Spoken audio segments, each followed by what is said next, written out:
Fellas, we are back drafting some more big boards for the Pounders in the chat. And of course, Ben is the first one here ready to draft.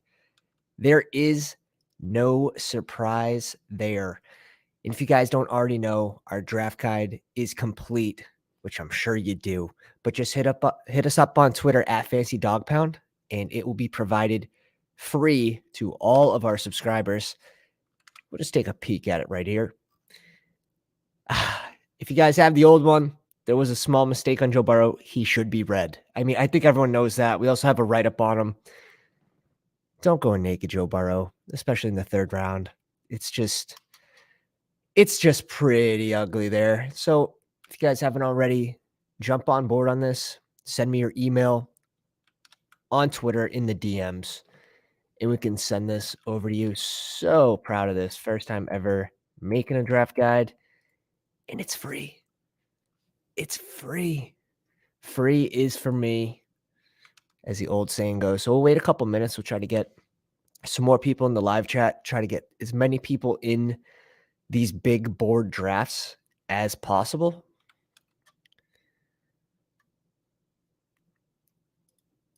Ben says, I'm going to check the draft rooms in a sec to see if there's one about to fill or has space. Hopefully I'm not the 12th person in. That's the way I feel when I do these with you guys and gals. I don't want to be the 12th person in. I want to get as many of you guys in these as well. I'm sick. I do naked Burrow maybe with P. Ryan. Oh, gross. So thin. So thin, my friend. The thing is, as these drafts go on, you're seeing Burrow fall later and later. So just get your Burrow stacks, in a few weeks or so. Let's see. So that's up on the Twitter machine. Let's pull up the Underdog. The Underdog. And let's go over some of these rankings real quick. I saw Cameron Brate's expected to be released by Tampa Bay. So small boost to Cade Otton right now, but expect them to touch on the position either in free agency or the NFL draft. I don't know how much they'll invest in tight end at the NFL draft, but let's see. So it's not this one. It's going to be this one right here. Yeah, we just want to keep an eye on that. But for now, Cade Otton definitely should get a small bump after the news came out about Cameron Brate expected to be released. Sort of same thing with Rachaad White. Like, we expect them to bring in another running back. It's not just going to be Rachaad White. Now, White's role may increase, but there's also a chance they bring in one of the other 10 awesome free agents or a rookie in this class, which is extremely deep, what it seems like right now at the running back position. We'll see how they all test, but 8 spots now, actually nobody here. Awesome. So let's jump into a big board, and this way everyone can get in. We're waiting on 4 more people. And we'll just fire one up. Fire one up real quick. An early start today, 4 p.m. Eastern.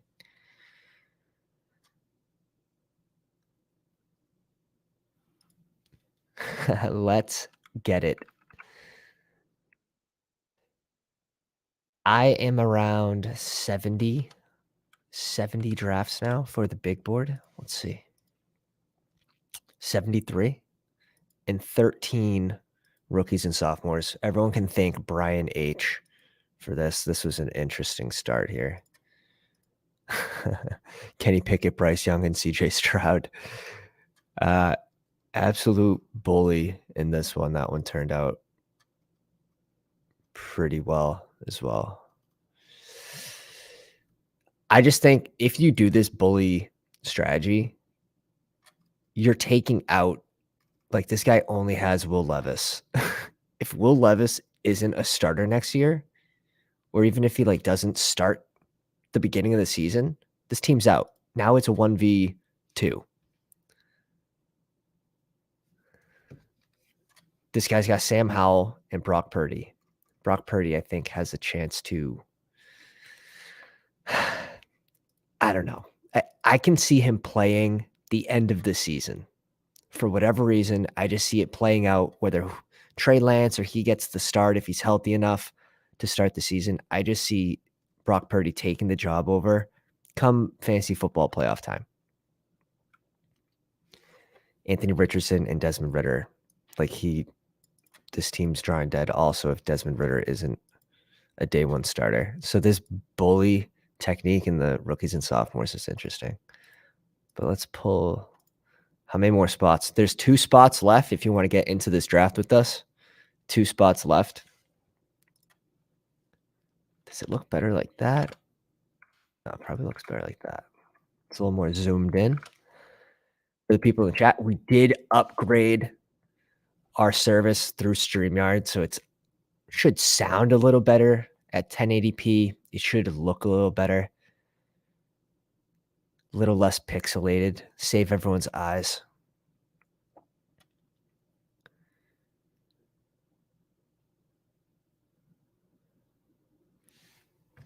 And we're going live. All right. And where are we? We're deep. We're deep. How deep, though? We don't have 8. We don't have 9. All right. We're at the 10 spot. I'll take it. I'll take it. H.J. Wigglesworth is in the draft. 20 for 20 right now. 20 for 20 on live stream drafts. The man remains a mystery. Let's see who we have. We have Josh. Welcome. Welcome. Ben, a pounder. Bengal Buck. I'm pretty sure he's a pounder. J Buck. And H.J. Wigglesworth, the man who remains in the shadows.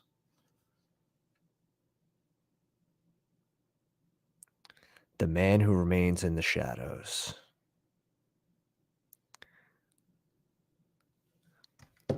Let's see what Josh wants to do with the 1 spot. Yeah, he's going JJ. I'll take the 10 spot. 10 spot's a little different for us. I think it's actually a decent spot to try. But we'll see. We'll see what we do with it. If you guys haven't already, drop a like on the stream. Helps the channel tremendously. If you like best ball content, subscribe. Hit the bell for notifications. You can jump in these drafts with us and potentially draft the winner live. That's what I want to see. If we don't win it, I want one of you guys to win it. That is 100% the truth. CMC goes at 3 to Ben. We have 1. This is 1, 2, 3, 4, 5, 6, 7, 8 badgeless people in this draft. You don't really see that anymore. Look at these wide receivers falling to us. Is it a dream? I don't know. I think Kelsey has to go after Diggs. I think Eckler and Kelsey should both be at this 11-12 turn in these receivers. It's so important to get one of these receivers. I usually go A.J. Brown above Devontae Adams, so that's interesting. He's on the same page. Super interesting.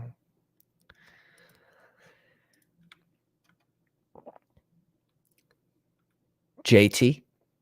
I'm hoping to get one of these 2 receivers to do a little double wide receiver start here.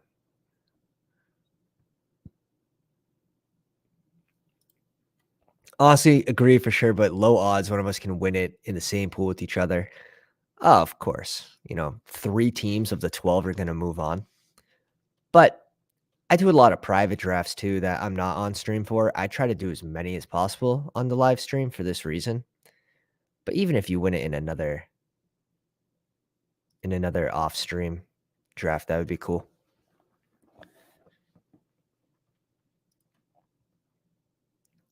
I'm okay with going Bijan here.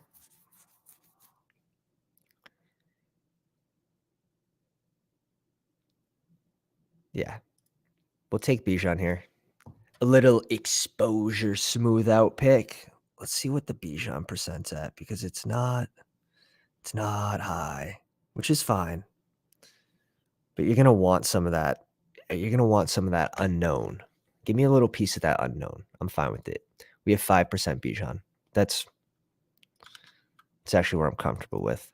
And we'll get more later because we were scooping Amon-Ra St. Brown at the 15, 16, 17 since this tournament's opened. So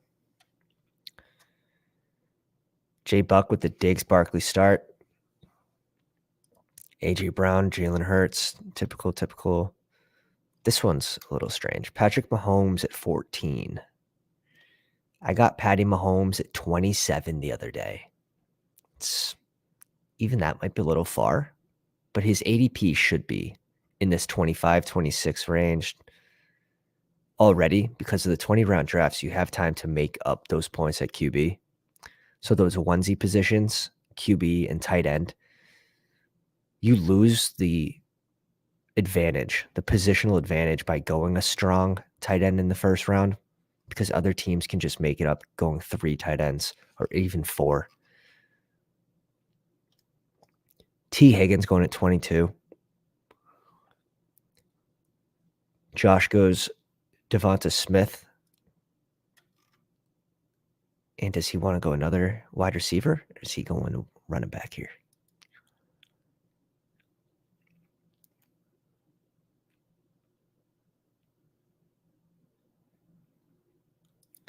Winning a stream draft, yeah, that would be awesome. That's why I mark all these drafts that we do.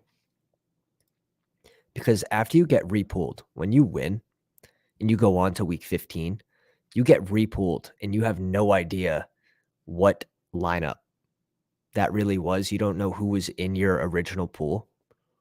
So I like to mark the draft after it's done. Just name it, live draft with the date and jot down some names, who's in there. Like I'll put Josh, Ben, J Buck, Bengal.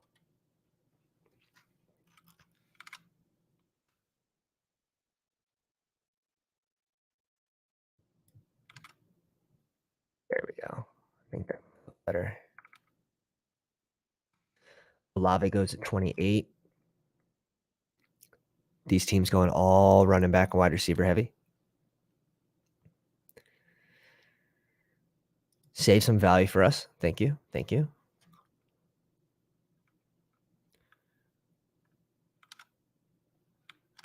So a lot of people have been sort of stuck in this range.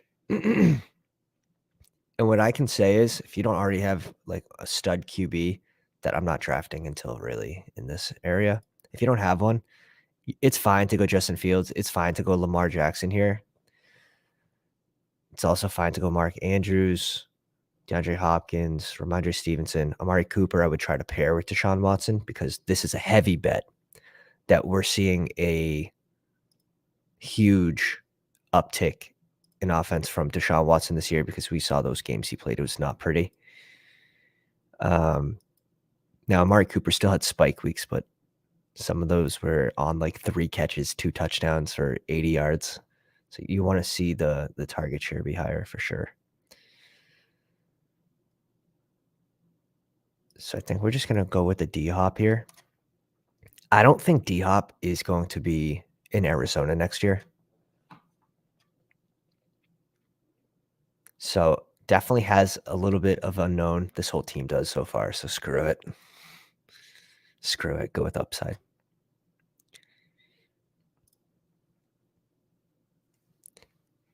Mari Cooper off the board.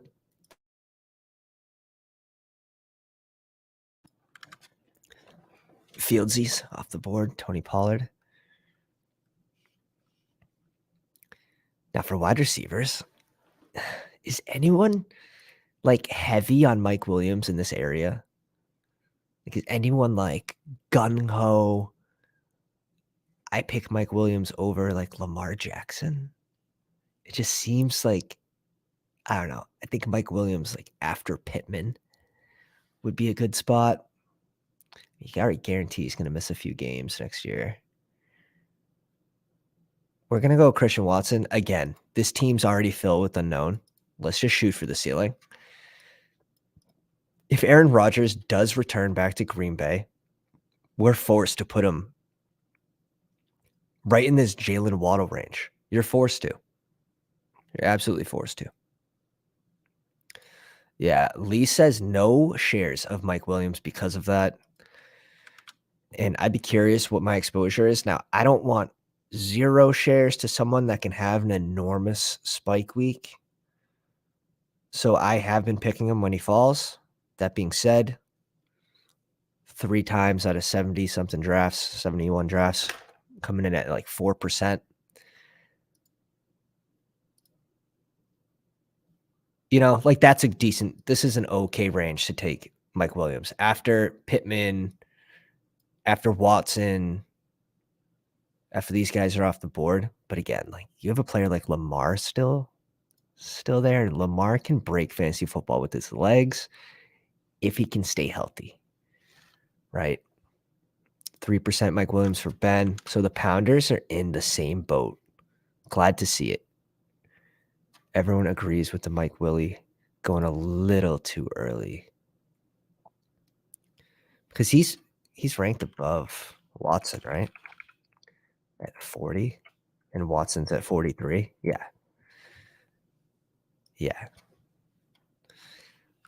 I think he's being ranked there strictly because Keenan Allen may or may not return to the Chargers, right? So they're putting Mike Williams all the way up.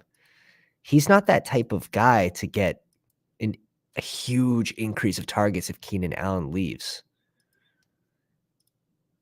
The go up and get it type ball that he catches, you can't do that at a 27% target rate. So they're going to bring someone else in, whether it's in free agency or in the NFL draft. So just a little too early here on Mike Willie.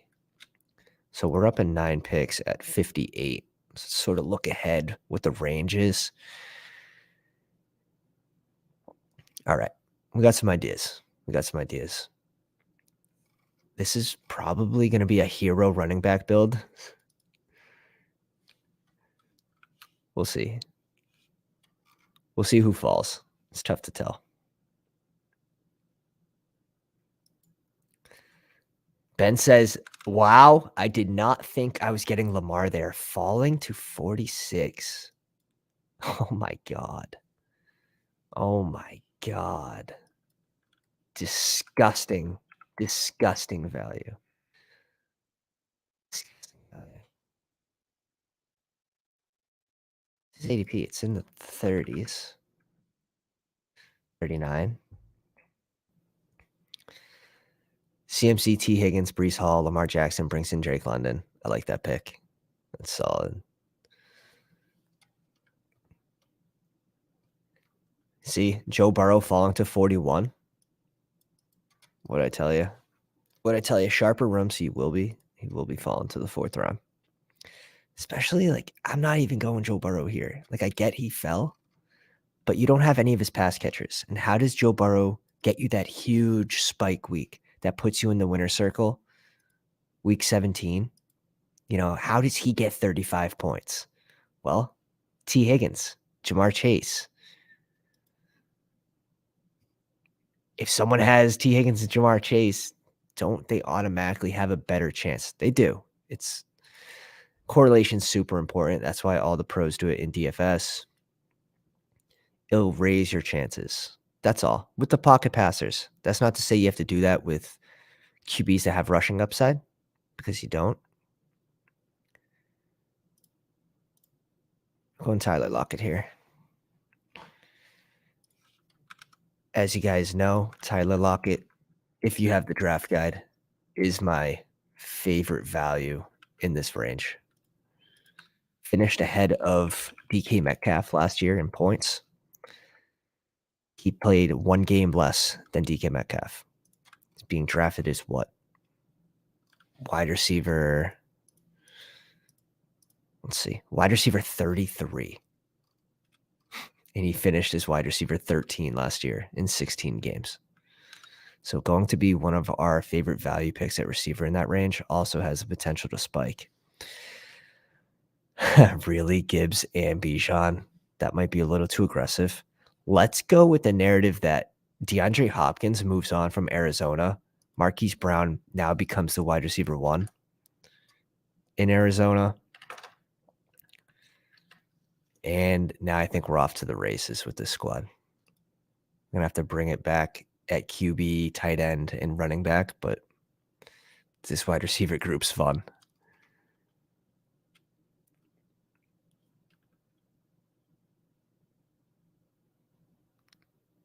So reaching up for 4 guys, getting our guys.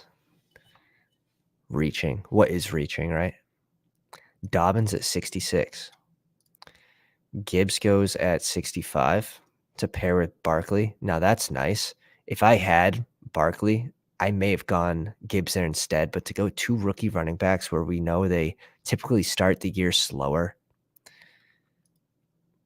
I don't want to be handicapped by production to start the year with 2 rookie running backs. Plus, you don't know where they're going, what teams. It's just, let's keep it reasonable here. Let's keep it reasonable. What's Ben saying in the chat?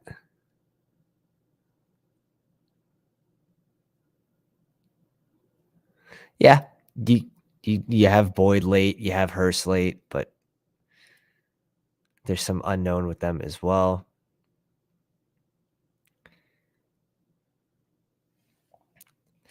Yeah, it's going to. It just depends on how fast the tournament's going to fill, right? And it's filling pretty fast. But we're getting some news on the combine real soon. You have the wide receivers on March 4th. What's that? Tomorrow or the next day? Saturday. Doing the 40-yard dash with the QBs and tight ends. And then you have the running backs are doing the 40-yard dash, but it matters more for the running backs, in my opinion, than it does the receivers. Jamal Williams at 71. Javonte Williams at 71. Jameson Williams went at 61.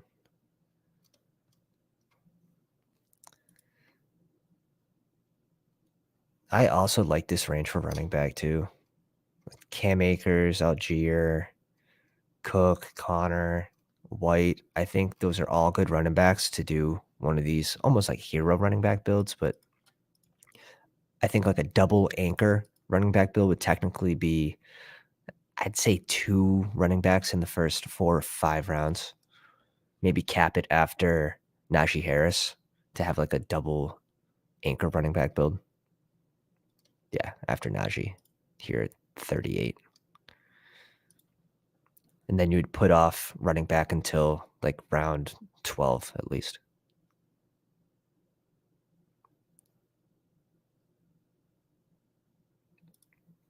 Thank you. I was about to go on a rant if you said it was more important for receivers. No, to tell future production, it's going to be much more important for running backs. Let's look at the Patriots and Tyquan Thornton. He ran the fastest 40-yard dash. Now, hopefully, if Myers doesn't return, Aguilar doesn't return to the Pats, we'll see some real production, but it's all tentative. Jordan Addison off the board. We really have to go running back, right? We don't have Dak. We don't have any Dak stacks in Dallas. Cleveland.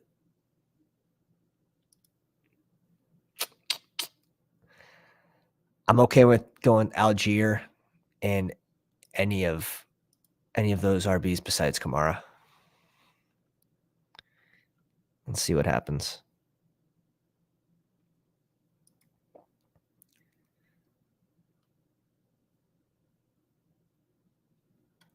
J Buck has such a good team. I'm disgusted. Let's pull it up. J Buck has Diggs, Barkley, Mark Andrews, Joe Burrow. So super even start. Chris Godwin, Jahmyr Gibbs, and Jordan Addison. It's a good start. He's going to have to go on a run at wide receiver, but it's definitely a good start. All right, we're bringing in James Conner here. I have James Conner still ranked above Rachaad White, even with the news that Lenny's moving on.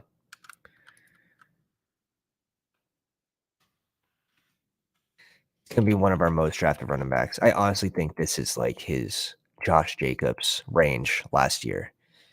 He sneakily finished. Connor sneakily finished his RB20 last year. He only played 13 games. On a points per game basis, he finishes RB10. He's going off the board as RB29.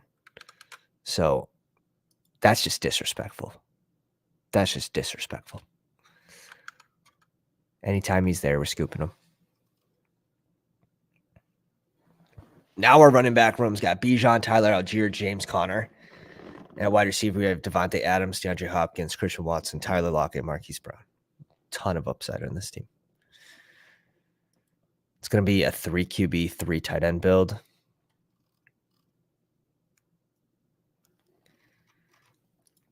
Which means we're probably stopping at 8 receivers.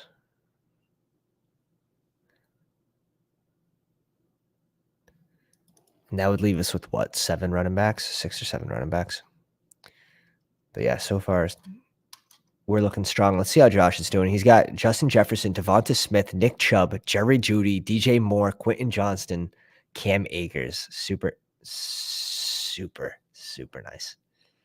Just stacking the wide receivers and running backs. Let's see what he decides to do here at the 8-9. Yep.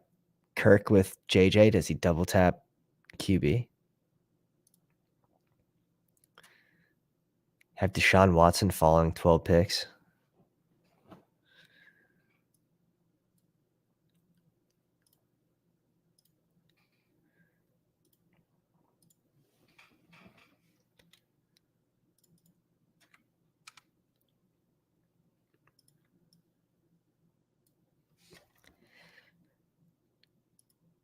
Nope, he goes Khalil Herbert. I like that pick for this team. Super balanced. Ben goes Deshaun Watson to pair him with Lamar Jackson. I like that a lot.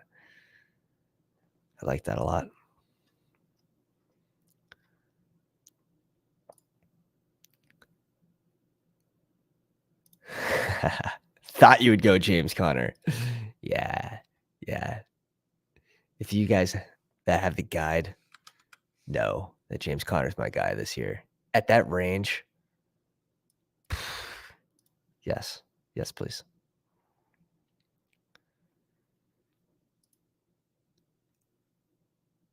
Let's see who falls.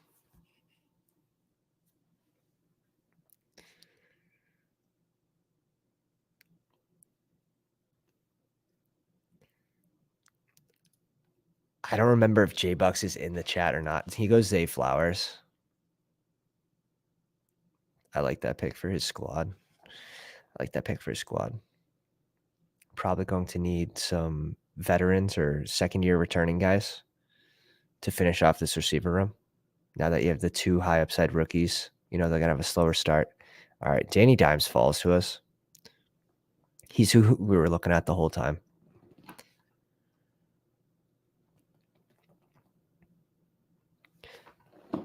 I feel if you don't start with the top, 7 QB, you really need someone with rushing upside, right? Like Jared Goff can have small spike weeks, but what's the chances he does it week 15 to get you to week 16? Then again, week 16 to get you into week 17. And then week 17 against 470 teams. It's thin. So we're still going 3 QBs.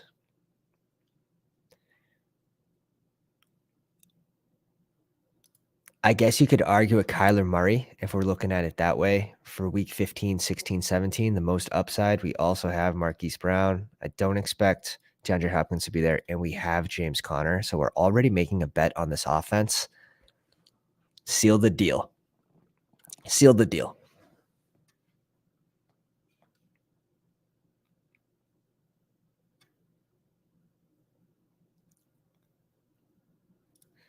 Ben says Connor's the closest comp to this year's Jacobs. Of course, we don't know if he'll actually produce like Jacobs, but he did. Yeah, in spots last year, especially at the end of the season, he looked good. That being said, like once Kyler was out on injury, it's kind of like the Rams. They just sort of fell apart. All right, Bri, I'll check the Instagram machine. I got you. Yeah, gotta go Murray. 100%. Once we're betting on this offense with Connor and Marquise Brown, it also opens us up to late round tight ends like Trey McBride or Zach Ertz, even though I'm not typically drafting Zach Ertz. I've been drafting McBride over Ertz this whole time, and his ADP has finally surpassed Ertz. Because Trey McBride, you're getting him for free. He was going in the 19th, 18th round when we started the big boards. Now he's slightly more expensive, but he won't break the bank at 182.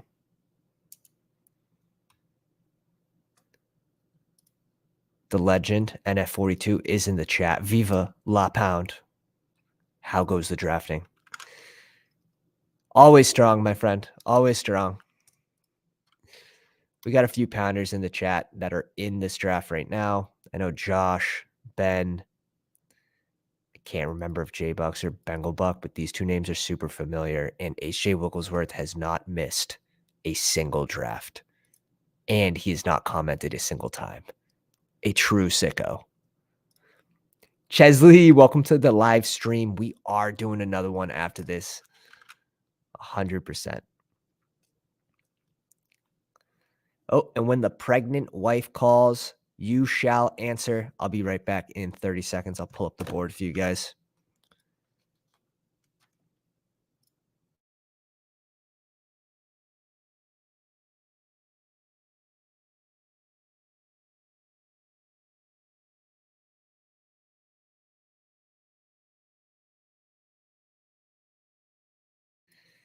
All right, she hasn't popped yet.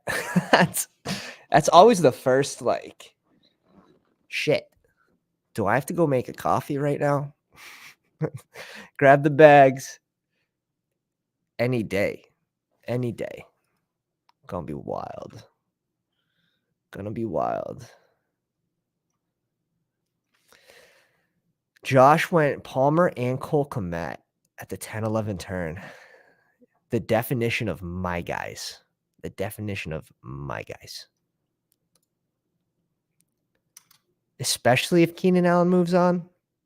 The Palmer ADP versus Mike Williams. Now, obviously, Mike Williams has a higher ceiling, but Palmer showed his ceiling multiple times last season. It was nice.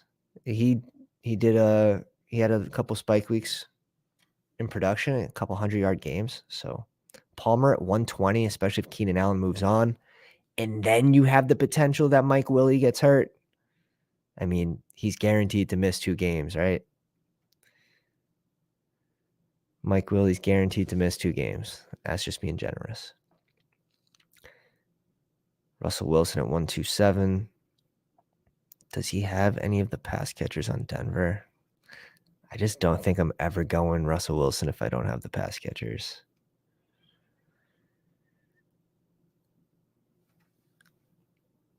Let's see who falls. Oh, Elijah Mitchell gets sniped.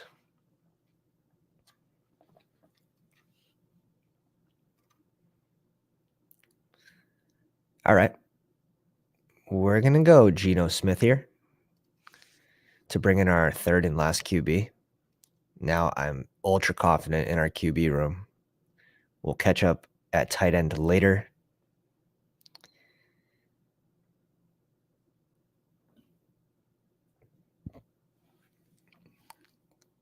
Let's see what HJ wants to do.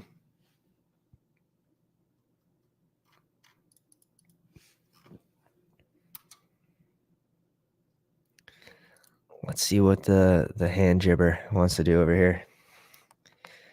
Brings it down to triple zeros. Greg Dulcich.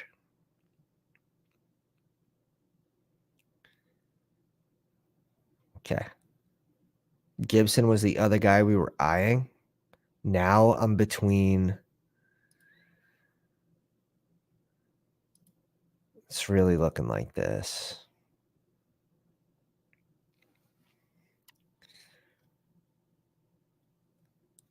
We pick at what? We pick at 154. All right. Let's do this. Let's grab our first tight end, someone with upside. It's going to depend who's playing QB. Now, we saw, if it is Ryan Tannehill, we saw Ryan Tannehill throw to Jonnu Smith a shit ton. So much that the Patriots bought in on him. If we can get back to that Ryan Tannehill chucking the ball to the tight end and they release Robert Woods, I mean, the signs are sort of pointing up for this guy. NF42 says Stacks looking real nice. Yeah, we got the correlation going for this squad. Now it's just going to be filling in the blanks with the pieces that we need. Michael Gallup goes at 139 to the Trey Lance team. Trey Lance, Josh Allen. I think a late Rondell Moore would be interesting for this team. Chesley says, can we still get that draft guide if we don't have a Twitter? Yeah, do you have? I just need your email. You can literally drop it in chat if you care about that, or if you have Instagram. We're on Instagram at Fantasy Dog Pound. Active on Instagram, but it's there. And I'll be able to send that over to you. Completely free for the subscribers to the Pound. Player write-ups, player ranks. I'm going to try to update it after the combine as well, because all these ADPs are going to change. Oh, look at this. 3 QBs in a row and a tight end. Who am I? Who am I? Sean Tucker going at 142. We had news. I got news today from one of the Pounders, Steven, said, and this is important, no Kendre Miller and no Kincaid for the combine. So it'll be interesting to see how that affects their draft stock. NF42 says, we already know you're queuing up that 30% Pierce ownership. Yeah, no, you're not wrong. You're not wrong. It probably is in the 30%. 31%. I don't mind someone just picking him for me, so I don't pick him. Because if he falls back to me, yes, I have to pick him. It's not even an option. It's not even an option. Because you got to remember, Underdog doesn't differentiate the tournament play from the cash game plays. It's like you have some cash game guys going around this range. Alan Lazard is probably a cash game play, right? He's going to have a better floor, but not a high ceiling. Hunter Renfro, a clear cash game play, someone that can provide a decent floor.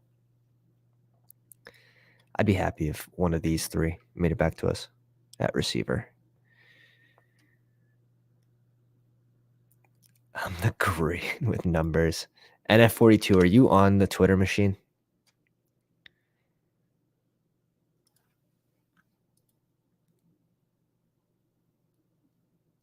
Alan Lazard off the board at 150. Not loving this wide receiver room. Not loving this wide receiver room. Thank you, Lil Michael. Welcome to the live stream. He says, I heard no running back Zach Evans too. It's going to be interesting to see how it affects their draft stock. Now, Bijan can go ahead and not have to do the combine and still be the number one RB, clear RB in the draft. But some of these other guys where people are trying to pick out small differences between them to tier them better, more accurately, it's going to be difficult. Dubes off the board. So we're getting one of these two. We're either getting my guy or we're getting correlation with Rondell Moore. And now we get to make the pick. So if I go Rondell Moore, it would be solely based on DeAndre Hopkins being out of Arizona, which I fully expect. This is going to be an exposure, smooth out pick too, but we do have the correlation with Kyler. I think that's the right move. Let's see what we got for Rondo Moore. It's not going to be high. 7%, 8%. I gave up Twitter for Lent in my college days and never went back. That's when I stopped doing Twitter, early into college. It's like, what is this? Yeah, you already know. You already know. Our last pick will be a receiver. We have to catch up at running back and tight end. Can link up through Instagram. Yeah, just drop us a follow. At Fancy Dog Pound. We're not going to be super active on there, but I do have some of my exposures from last season, which is interesting. I think I posted my top like 2 full pages of exposures. 17% Josh Jacobs helped. 28% Christian Watson.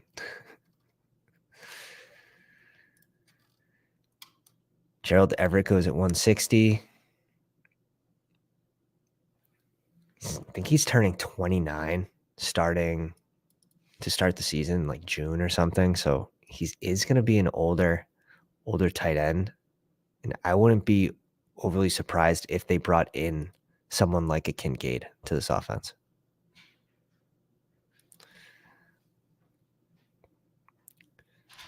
Fancy says your draft would be easier to read if it was bigger.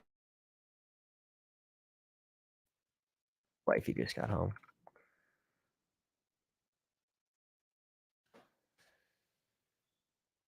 I don't know if it gets bigger for StreamYard, to be honest. Like, I can zoom it in, but you won't be able to see much.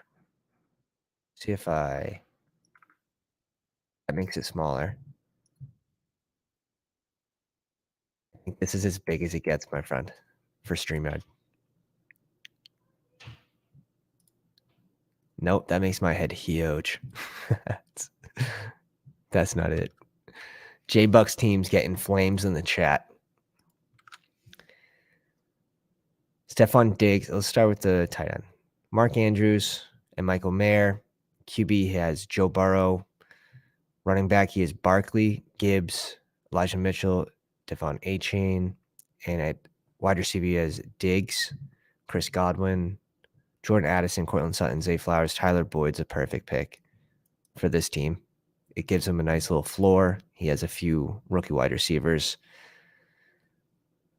And Romeo Doubs. Yeah, it's a nice team. Nice looking team. We're going to need some value to fall to us at running back, get some more touches. And we could shoot for upside. I mean, I'm confident with these 3 guys on a weekly basis.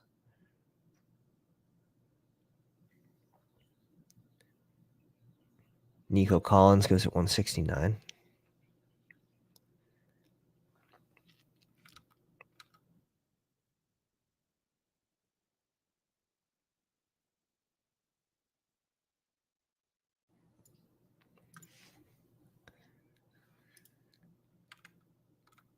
Oh, shit. Oh, man. What do we want to do here? We got some prospects mixed in with some high upside guys like Rashad Penny, 5.7 yards per carry average. The problem is he just gets hurt after 30 carries. But if there's any hope for Raheem Mostert finishing the season this year without getting hurt, there's hope for Rashad Penny, right? There's hope.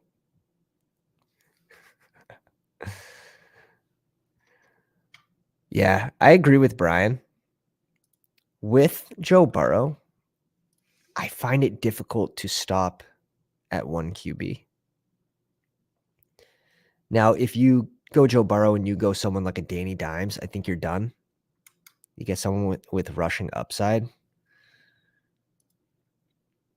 and that weekly floor. You can try putting it on 1080p if you haven't already. Appreciate you. Let me know if you're watching on the YouTubes, if you put it on 1080p, that might change it. Or if you make it full screen. Because I did upgrade it to 1080p. Now let me check. Maybe I'm not streaming in 1080p. That would be. No, it is. It is. We did just upgrade it. Just sent it. What's another 170? See ya. Wow. Taekwon Thornton's falling? Like, I can't in. I just didn't think he would still be here. I didn't even think there'd be a chance.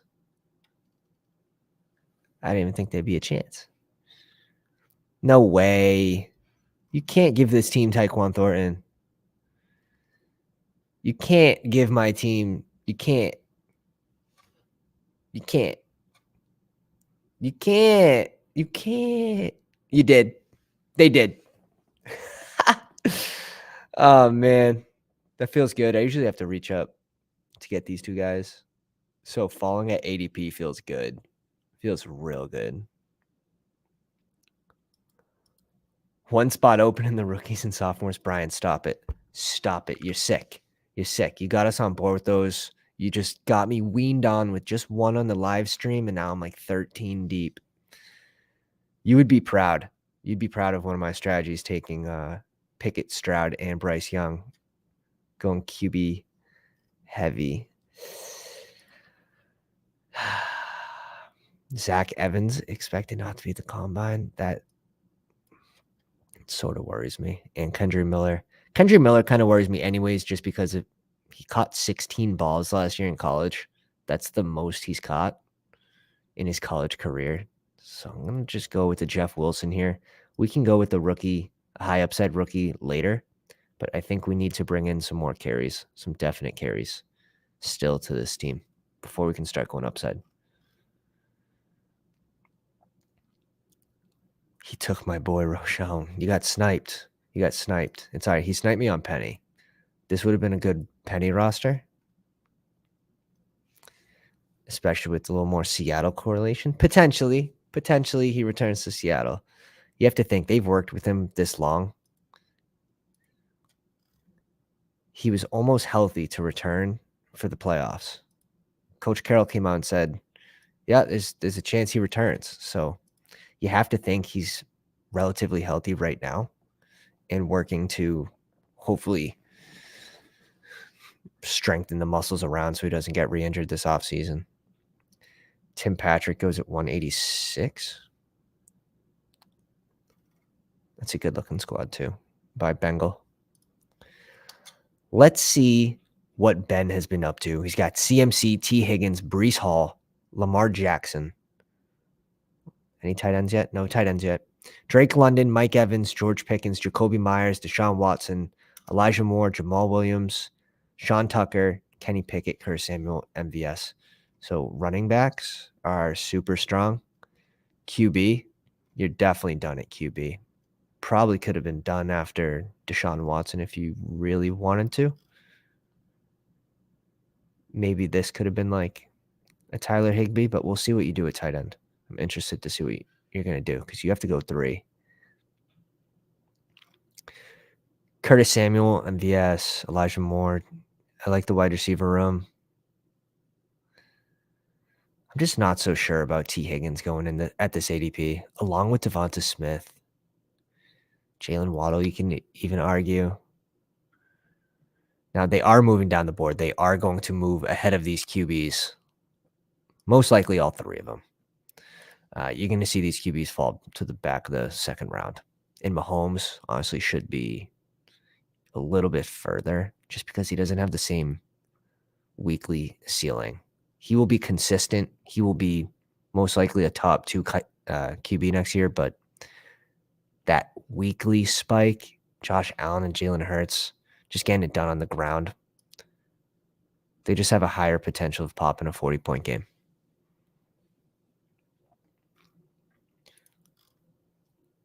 Let's see. Ben goes Kendry Miller at 190. Says, I don't care if he's not doing the combine. He's my guy. I get my guys. Juwan Johnson to pair with Mike Gesicki, Cole Kmet. Looking good at tight end there. I hate Higbee at ADP. Only interested with Kupp and Stafford. I mean, we kind of know what Tyler Higbee is. He can be a consistent target for Staffy. I don't really mind him. I'd probably rather pair him with the Staffy, but that's exactly what this guy should have did. Was gone Tyler Higbee right here to go with Staffy.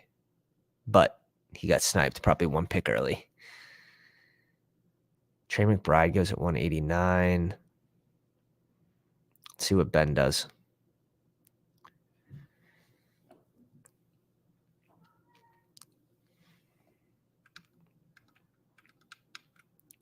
Let's see what Ben does.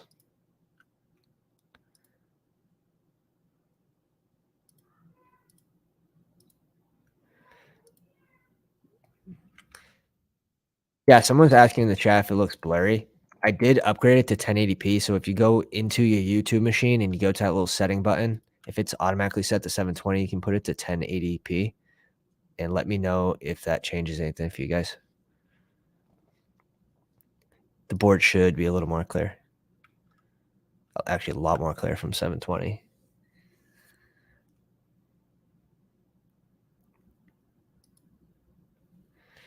Khalil Shakur. I'd be interested to see what you guys think about him this season. Pretty much what I got was he wasn't good enough to take over the role that they had to bring in Cole Beasley last year to finish the season. Like, that can't be a good sign. In my opinion, that can't be a good sign for Khalil Shakur. That being said, I will have a little bit of him probably on my Josh Allen teams, but not a whole lot.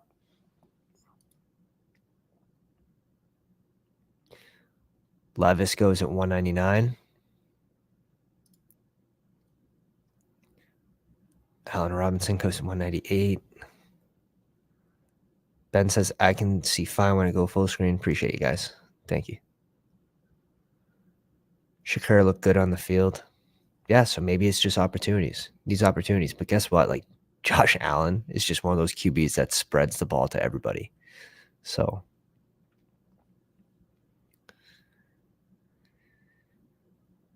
all right.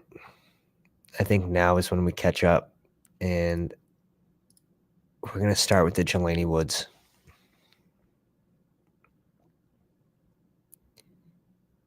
If I go the rookie there and these guys select two tight ends, I'm just not feeling too confident about my tight end room with a rookie and Okonkwo.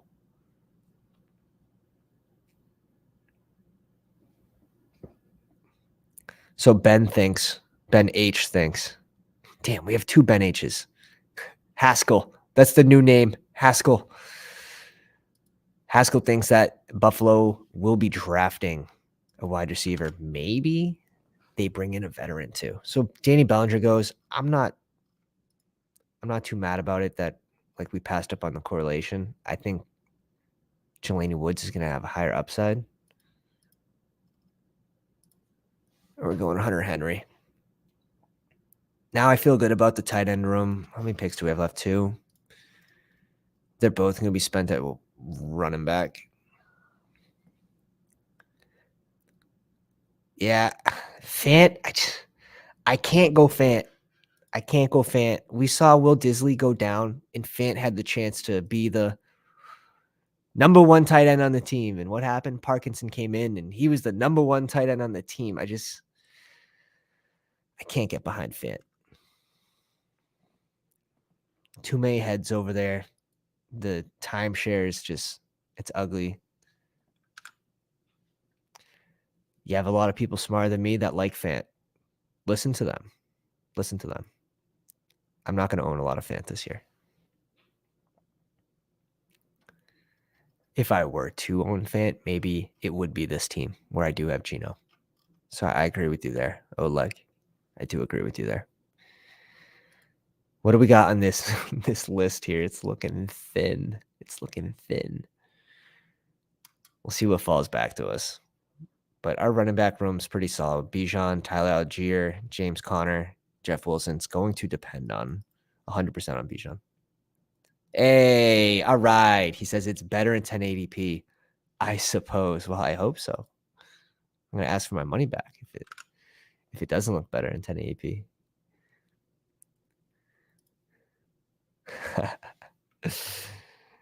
I appreciate you. I appreciate you mentioning that, though. Want to make sure that the money's well spent. Van Jeffy goes at 212. That's just such a nice value spot for Van Jeffy in best ball. Someone that's going to have a decent ceiling. Pierre Strong is a smash. I agree. At his range, he is a smash. As long as like Zamir White's off the board, I'm all for going Pierre Strong. Because at the end of the day, if Josh Jacobs moves on, like Zamir White is the next man up. Pierre Strong, you still have to get through Ramondre. But Patriots they usually have a 3-headed back at running back, so it's a little alarming they only gave him 10 touches last year, especially after Damian Harris went down with an injury. A little alarming. It is a red flag. Noah Fant goes at 214 to Ben. He says, thank you for that value. I'll scoop it for you. Chase Brown. I really liked when I was getting Kenny McIntosh in the 20th. Now these running backs it's thin. It's thin. We have some plays, but it's still thin.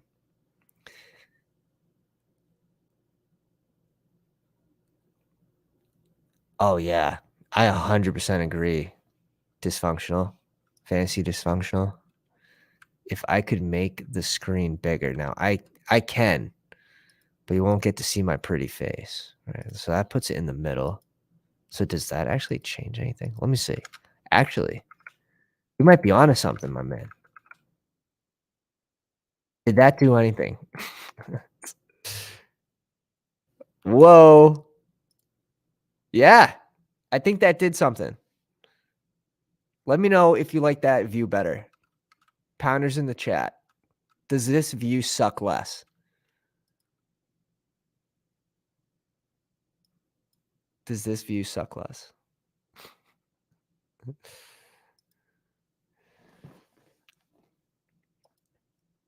We'll figure it out. We will figure it out. See, I can zoom it in like that, but might be it. Sucks less, sucks more. I love it. You guys are ruthless. I love it. All right. This is what it's gonna be for the whole eternity of the pound. This is what it's gonna look like. If you like it, sub. If you don't, sub. Danny Dimes, Kyler Murray, Geno Smith, Bijan, Tyler Algier, James Wilson. We have Devontae Adams, DeAndre Hopkins, Christian Watson, Tyler Lockett, Marquise Brown, Rondell Moore, Rashid Shaheed, Tyquan Thornton. I posted a team on Twitter, and it was just filled of my guys. This is a team filled of my guys. Like the definition.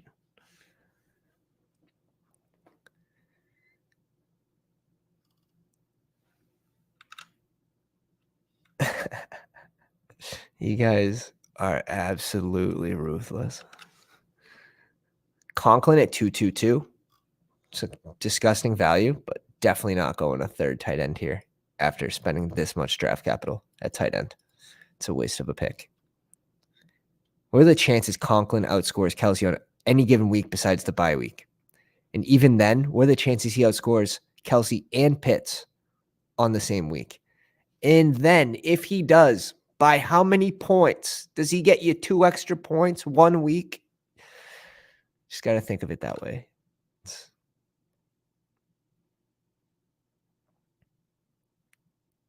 All right. I'll continue to play around with it. I do appreciate it. I think Michael Carter here is a must. Just someone we know is going to be getting touches. I do like these two, probably in this order. We can add Jerome Ford. We can add an Eric Gray. We can add a Keaton Mitchell.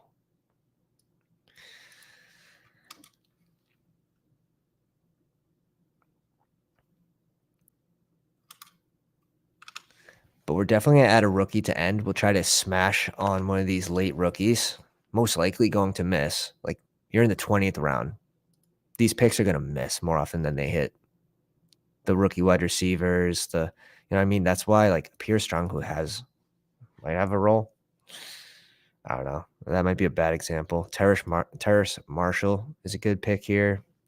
I think Devontae Parker is good in this range because he should have a role in this offense, especially if Myers and Aguilar both leave, which they're expected to.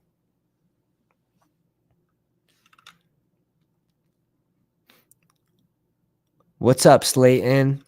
The problem with Slayton I have is he wasn't even a starter on his own team to start the year. Like, look how many injuries had to happen for him to be relevant. And I believe, correct me if I'm wrong, is he a free agent this year? I believe he is.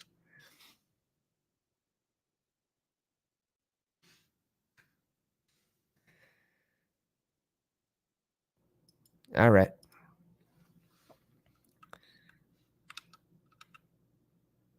That is it. So we're going to pull up another big board draft. Let me know if you want me to go over your team.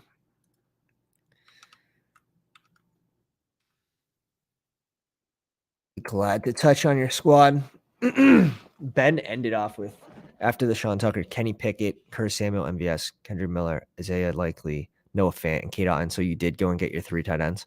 Curious if you're actually going to bring in a 4th with this crew.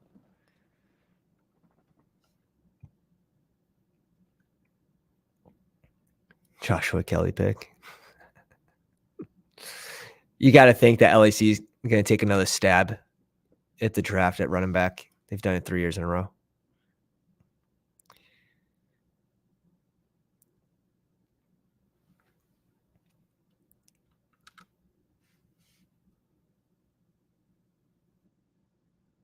Yeah, Slayton is a free agent, so I'm not going crazy. I don't think they bring him back. Kyle Trask. Do we have Gage or anyone on Tampa Bay?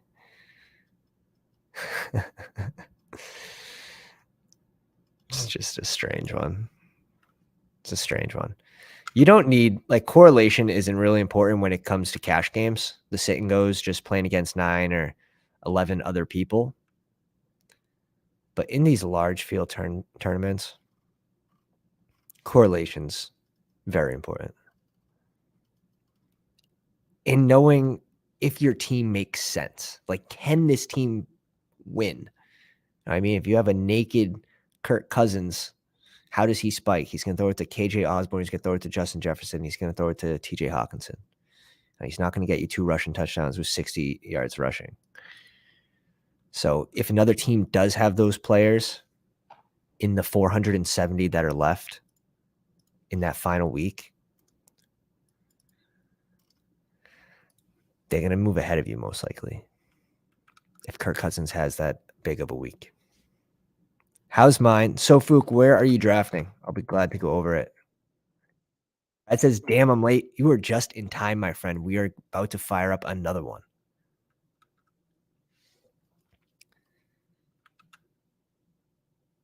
So, Fook, what's your underdog name? I had to force Ritter as 3rd QB. We can find it. We could find it with our eyes. Right here. Picked at 1, Josh. We'll go over it. I'll pop it back up. Do a little refresh here. Let's take a peek at Josh's team. So at QB, he's got Kirk Cousins, CJ Stroud, and Desmond Ritter. Interesting.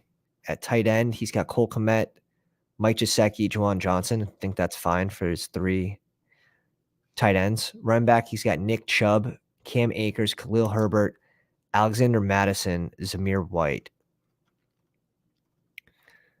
You're banking a lot on these three, but I'm fine with it. Justin Jefferson, Devonta Smith, Jerry Jeudy, DJ Moore, Quentin Johnston, Joshua Palmer, Nico Collins, Rashee Rice, and Devonta Parker's a great last pick for this team. I think you might be a little thin at running back. You're just so strong at receiver, right? So it's going to depend. It's going to depend if you can run away with it in your receiver room. Don't forget about the intermission draft. All right, we're going to do it. We're going to do an intermission draft. Everyone pull up the rookies and sophomores. Get a quick stretch in, 7th inning stretch. Pull it up, and we'll go over this real quick if anyone's new to them. Be happy to share. It's going to be a 4-man draft, just the rookies from this year in this draft class and last year's. So they're sophomores this year. 10.7% rake, 20K up top. It's 11,200 entrants, 100K in the pool. And again, it's tournament style. So one team is going to move on after week 14 of the 4 you're battling with. You're starting 1 QB, 1 running back, 2 wide receivers or tight ends, a flex, and 7 bench spots. And these are quick. These are 10 minutes, and we're in. We're in. Rookies and sophomores, intermission. Ben weaned me onto them. We'll see if we can do, we can see if our strategy is going to work with the pounders in the chat. I don't know. You guys are pretty sharp, so pretty damn sharp. Coltron says Slayton's only 26, could go to a good opportunity team. Problem is there's so many.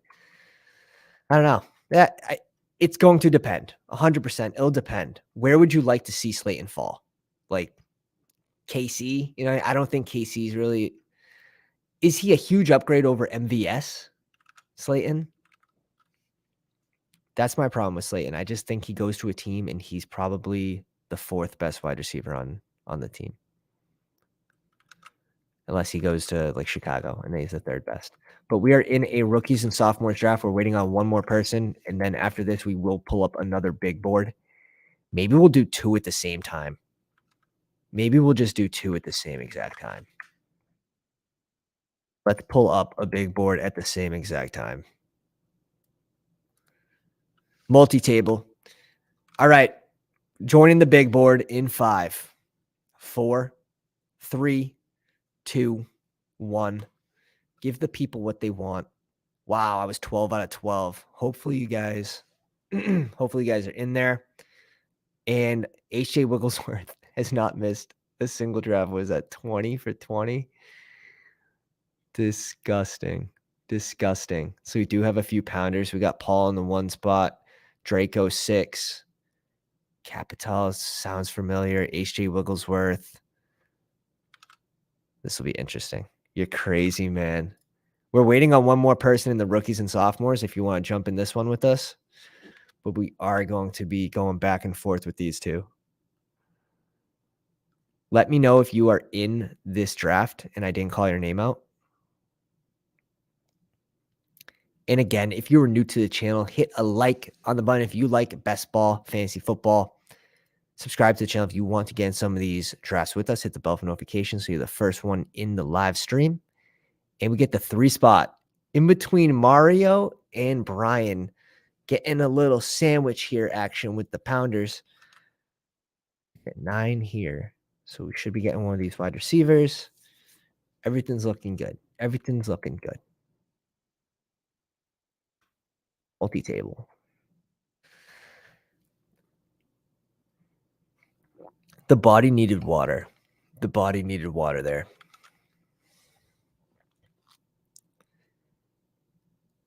Let's see what Mario does.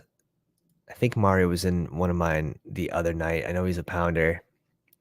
Late night draft. It's like, hey, what are you doing? What are you doing up? Some of those late night drafts too, like for the rookies and sophomores, people will be on auto pick. I've noticed that. We had a draft where we got Kenny Pickett, Bryce Young, and CJ Stroud as our first 3 picks. That should never happen. Basically just box everyone else out at QB, and then they couldn't do anything.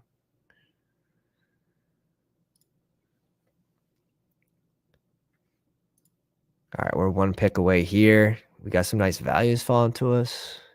Yeah. I'm going to go A.J. Brown over Devontae Adams here. Had Devontae Adams on the last one.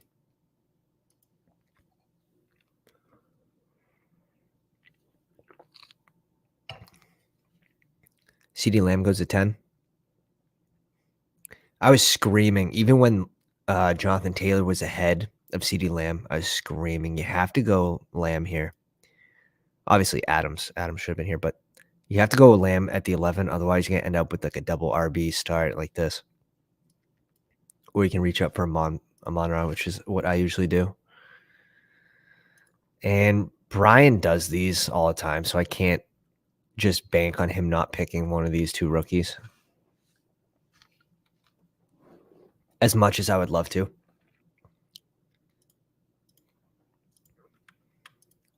We're on the clock again over here at pick 16. Let's do the Jalen Hurts pair. Have a nice little different start.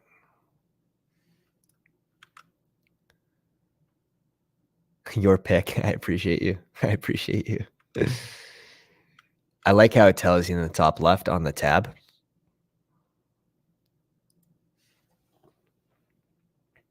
Oh, wow. Breece Hall fell to us. What a absolute gift. What a gift.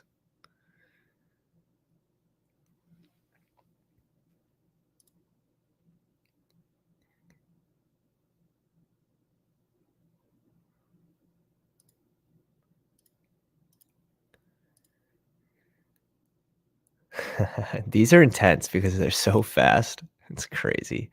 Now, I don't really see there being a huge positive to maxing them out. I know there's a lot of people, a lot of the people that are invested heavily in best ball max these out at 150, but with the first place being 20K, you really want to invest $1,500 into it? It just seems like money could go better somewhere else.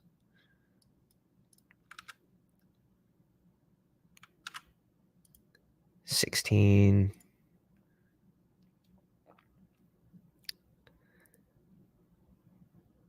Is this dude on auto?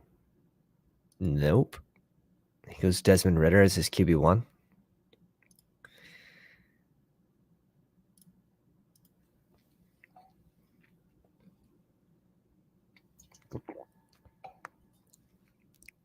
Those second-year guys are super important in these.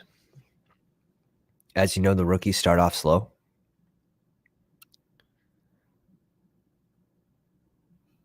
I'm fine with going Zay Flowers here and just knowing that there's a shit ton of rookies left or rookies running backs on the board that I can go.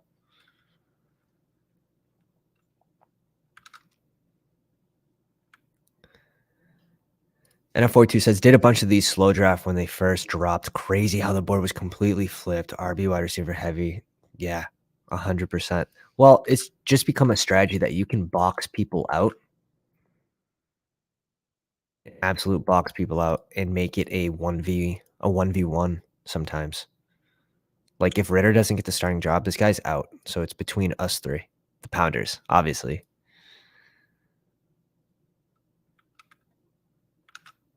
We're on the clock. Oh, man. Gibbs falls all the way at 27.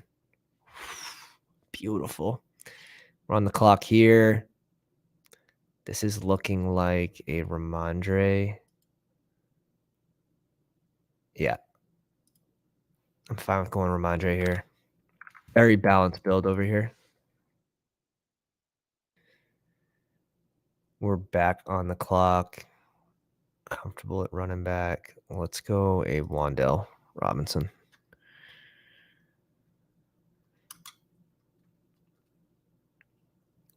Alec Pierce off the board. How'd you guys know?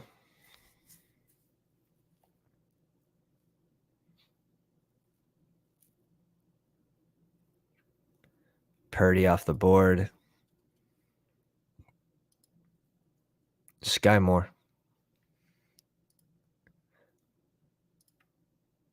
It's back on us. Wow.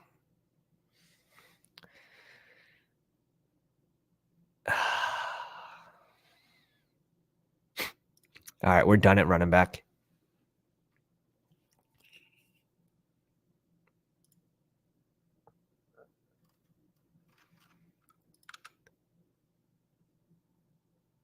It's fairly low rake, Ben says. Yeah. Yes. Yes.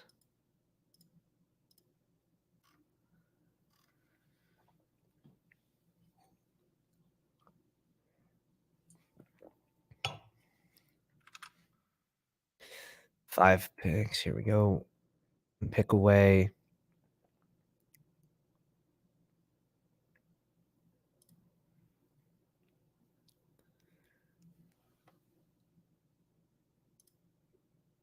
That's a strong start going those four receivers now. We'll see how he balances it. So these last two picks are both going to, I think they're both going to be wide receivers. Let's see. I think we can afford to go another rookie here. Our running back room is extremely strong. We got these two at crazy value, so we can just kind of depend on Gibbs having a good year, getting him at 27. That will be the narrative for this team. 3 running back. Brian Robinson should have a decent floor. And obviously for this team to mean anything, Breece Hall has to stay healthy. John Mechie, I think, is interesting for this team. Trey McBride. If you want to scroll the F down, Trey McBride's interesting. Jelani Woods. I think we're just going to go Mechie, though. Michael Mayer. All right. That is year 1, rookies and sophomores draft. I was zoned in. Yeah. Says final round is going to be interesting with the teams that are able to still pick it in the late 4th and 5th rounds. Yeah, 100%. 100%. That's why I don't want to invest too much in it. Because those people that were first on that scene, and we didn't do them last year, right? So I didn't see I didn't see an advantage for myself. So, but people do get in those and they don't really know what they're doing still. Early QBs seem like a terrible idea this year. So far, yes. And especially in the 20-round drafts, they're not really worth it. But in these tournaments where you're not paying for value, right? That's more of like a cash game strategy where, oh, this guy isn't worth it at this value, but he has the potential to spike. Like one of these top 3 QBs, not a Joe Burrow. I don't put him in the same tier when it comes to spike weeks. In tournament style drafts, you're paying for the potential ceiling for that player.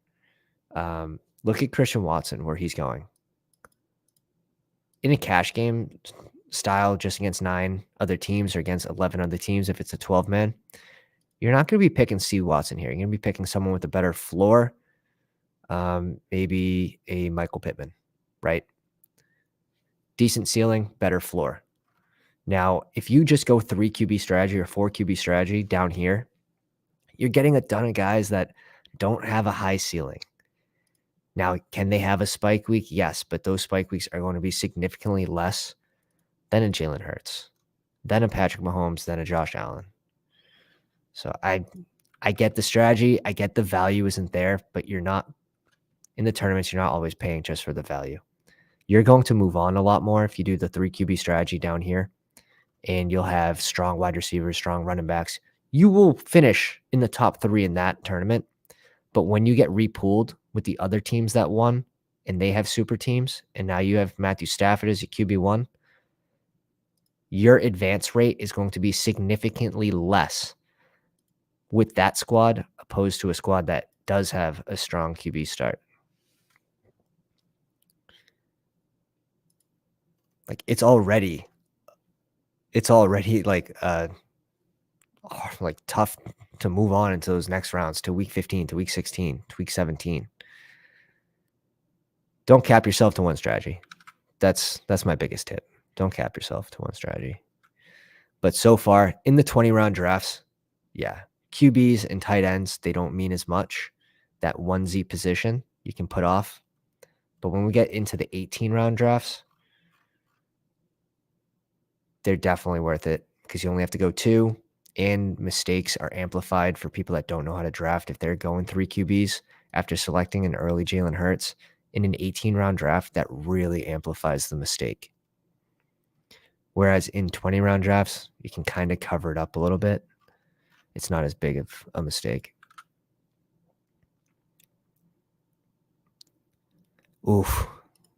I love this question. How much higher does Watson go if Rodgers stays? You have to put him like right here at 19 after Jalen Waddle. Like we're looking at wide receiver 2 on the team, wide receiver 2 on the team, even wide receiver 2 on the team, maybe before Jalen Waddle. That's honestly where I'd have him ranked. And again, we're going Marquise Brown here. I think Marquise Brown's going to be the steal of the draft. Once we get the news DeAndre Hopkins is no longer in Arizona, where do we put Marquise Brown? Around here, 40, 49. Because if you go back and look, he was like a top 6, top 7 wide receiver without DeAndre Hopkins to start the year. He was crushing it. That being said, he's injury prone.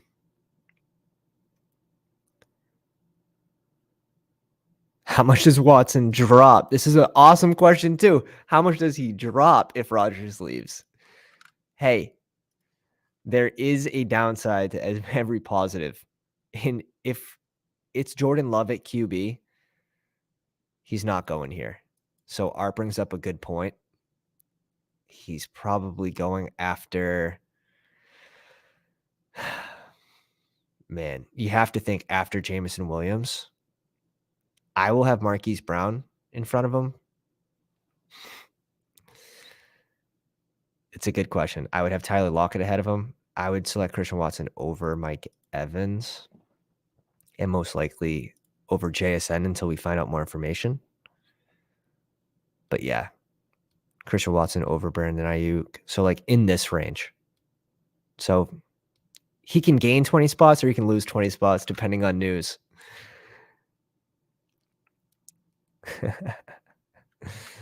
It's a good point. And that's why, hey, if you go all in on a Christian Watson and you're like, Rodgers is staying, like all the power to you. If it works, like that's an awesome play.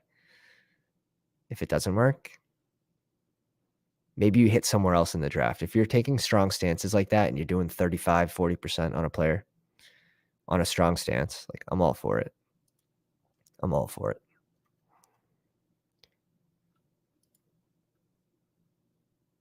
The 2 rookies go back to back.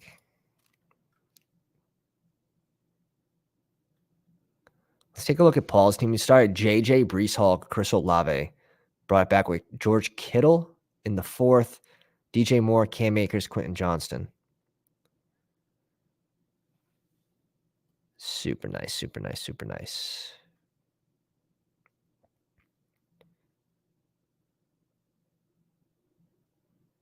Evan Ingram goes at 75. Did I see that correct? Oh, shit. This guy knows things. Evan Ingram over Dallas Goedert.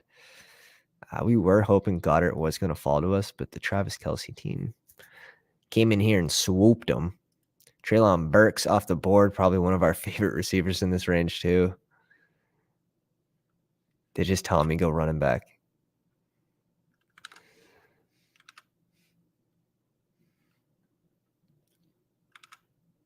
Joe Mixon. I actually would have selected Joe Mixon here for maybe the 2nd time this offseason. And we're going to go Jahan Dotson because I'm fine with a lot of these running backs. I think there is a tier fall off after Jahan Dotson. And I don't think a Deontay Johnson really does much for this squad. I guess he'd provided a nice floor, but let's go with the younger cat.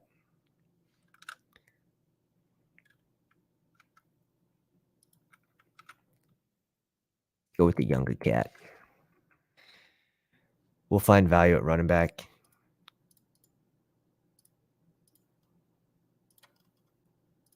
With one of these, like it's so deep in this range. That's why I just love getting my wide receivers early and then going running back in this range. And then when it comes back to us, one of these guys might fall back to us too at 105. Robinson goes at 102. So if we can get two of these guys, that'd be nice. Even at AJ Dillon, I'm fine with. And then we're really building around the solid wide receiver group.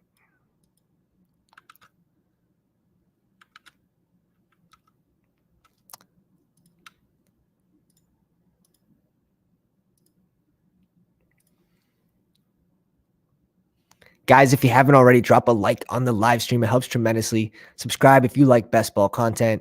Hit the bell for notifications if you want to get in these live drafts with the Pounders in the chat. See, let me get Pacheco 15 picks after. Curious on the exposure on Pacheco. Let's pull her up. That doesn't even matter. I still want to know, though. 2%. I guess we aren't on Pacheco this year. This is an exposure smooth out. I have a lot of James Conner. Let's get a little bit of James Cook, who does have upside. We can infer that he's going to have a bigger role this year, but who knows what they do in the offseason. There's so many free agents. I wouldn't be surprised if they brought someone else in, even like a David Montgomery or so we'll just sort of see. But in a vacuum, I'm going James Conner there 9 times out of 10.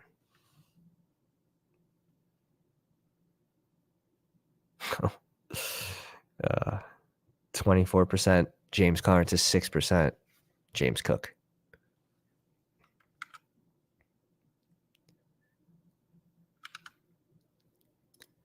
Darren Waller off the board at 92. Zay Flowers at 91.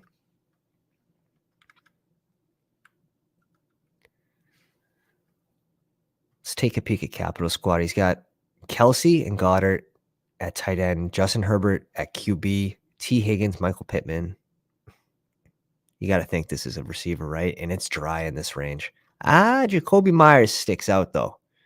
Yeah, Jacoby Myers sticks out in this range.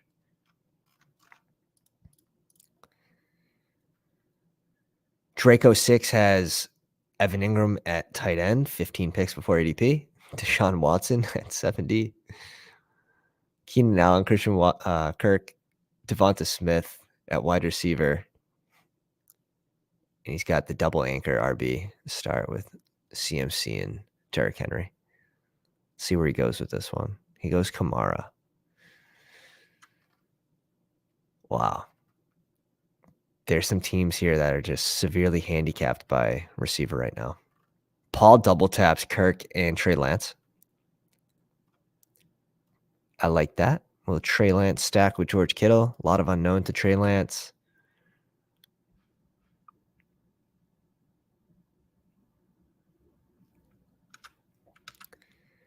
Fantasy Dysfunctional says he would put Christian Watson over Cooper at best.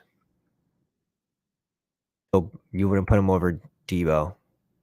Christian Watson, if Rodgers returns, I don't know. I think he has much more potential to spike over Debo with Rodgers as the QB. Another offseason to work with him. Remember, he wasn't healthy. He was hurt for OTAs. He was hurt in the offseason. He was hurt to start the year. What really hurt was him dropping that first pass. I think a full offseason would help him. Yeah, I'm putting Watson ahead of Chris Olave, who right now, if we knew Aaron Rodgers was returned to Green Bay and we have unknown in New Orleans, yes, I'm drafting Chris Watson ahead of Chris Olave. But yeah, he would be in this range with these receivers here.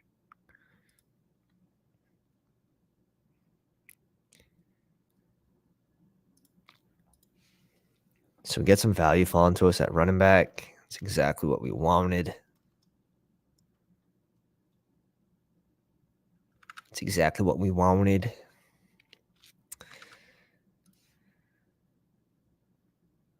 Yeah, Debo, we kind of saw his upside from the run game too be limited after they brought in CMC. It's just the team is so stacked with talent. You got Kittle, Ayuk, Debo, CMC. Elijah Mitchell is now going to be another season removed from injury. It's just, and Trey Lance, if he's the starter, Debo's not going to be getting that many touches out of the backfield.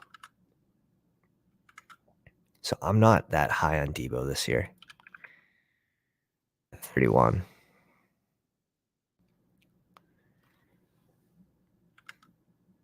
Now here's an interesting range too, where at wide receiver, I think DPJ really sticks out with these two.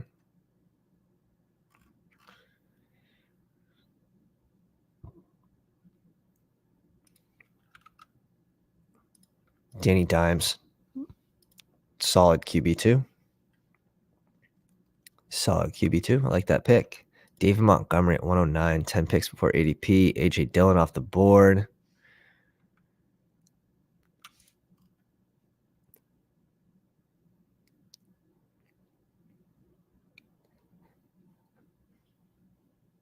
All right, we'll go DPJ. He's another one of my guys. Definitely can't stop drafting this guy. He finished as wide receiver 40 this past year, and he's being drafted as wide receiver 52. Now, 11 of these games, he played under Jacoby Brissett. A little Snapple fact for y'all in the crowd. He had more 20-yard gains than DK Metcalf. Pretty interesting. Just a little Snapple fact. Who knows if it means anything. But that is a sign that he is a best ball type guy. He can spike into your lineup, especially when you have a strong core at wide receiver. He should still be able to spike into it. Look at this run at receiver. Really glad we went DPJ here. Really glad we went DPJ here. This is like a decent value here. DPJ, Palmer, Elijah Moore, Tyler Boyd. Those really stick out to me. Zay Jones getting drafted a little too early after Calvin Ridley joins the team, but he does have the correlation with Trevor Lawrence and Calvin Ridley, so I am fine with it. Evan Ingram, I believe. I read something that he is going to be franchise tagged this year. So kind of expect Evan Ingram back in Jacksonville. I will be more apt to draft him now, but not at 75. Like, if he falls to 92, I'll draft him. After ADP, I'll draft him. I'm not going to be reaching to get him because you still need 3 tight ends when you go Evan Ingram. So it's not like it's giving you any sort of advantage, but he has proven that he can have those spike weeks. I can win you a week. And if they have that type of upside, you're not going to want to completely fade them, whether they're a QB, tight end. Now, that doesn't mean you have to be up to par with ownership at 8.3%, 1 out of 12. But if they have that upside, even if they're not a great value, maybe you have 4%, maybe you have 5%. Versus if they have that upside and they are great value, now I want at least 15%. And there's so much unknown right now. Drafting in the dark. And that's why we value stacks like Jalen Hurts and AJ Brown, because we can guarantee that this isn't changing.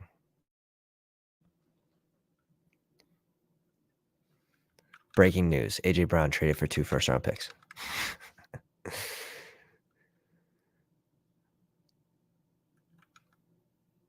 No, I don't think Zay Jones is a free agent. Let me double check.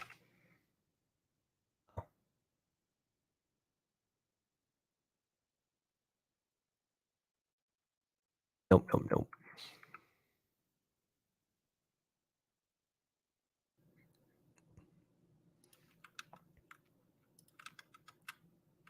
That's funny. I kind of forgot that I put Ramondre Stevenson as the thumbie. Sort of had to pick him there, right? Didn't even realize. Would have been a huge mistake. Ooh, okay. Y'all are playing nasty with those tight ends. Y'all playing nasty with them. Pretty ugly range. I still think I want to go tight end here. We're strong at wide receiver. Fuck. We're going Elijah Mitchell.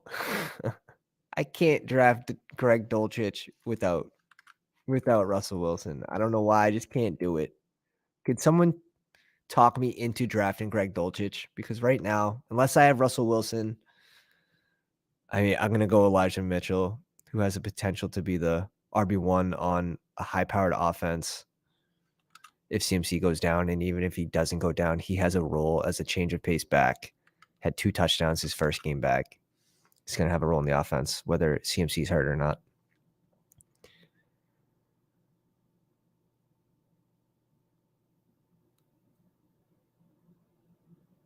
Yeah.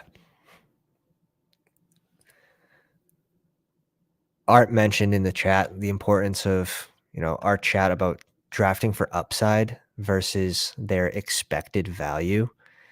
Their expected value might be worse, but you may still have to pick them, especially based on your roster construction. It's going to depend on your roster construction. Do you need a floor guy? Do you need a ceiling guy? And really, you have to kind of adjust what you think their value is worth in best ball, because it's 2 different monsters. If Dulcich is here, maybe I just pick him. I just, oh man, I don't know. It doesn't excite me. It doesn't excite me. So we're not going to do it. Going Antonio Gibson. I think this is a little too late for his ADP, and this shores up our RB room. We probably won't go another RB until the very last pick in the draft. Our wide receivers are strong. Our QB is strong. Our tight ends will figure out. Our tight ends will figure out.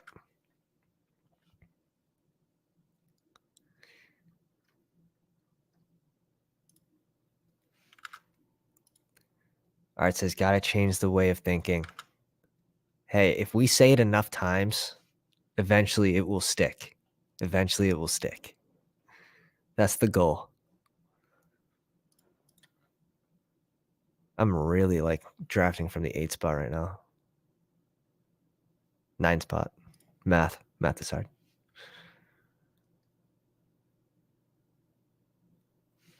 We are in our range. We are in our range.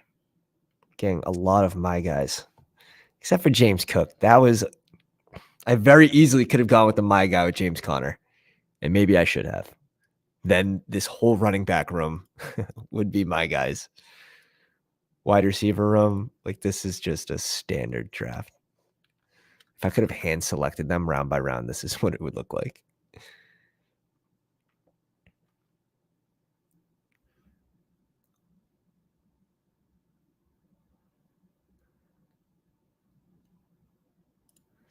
I keep seeing Tony as a value.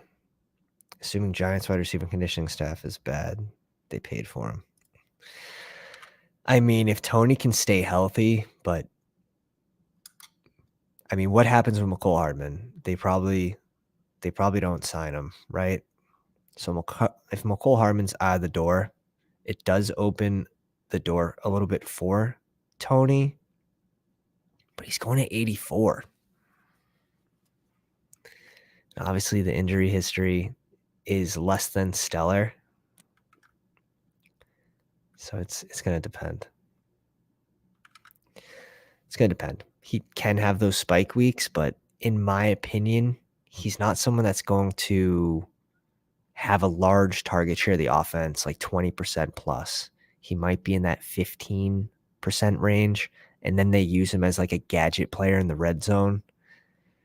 So yes, he can have a spike week, a potential 2-touchdown game, but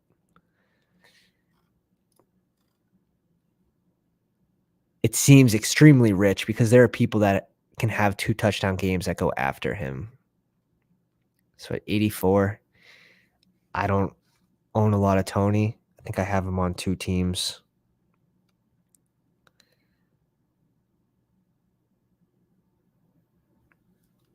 I have him on 1 team.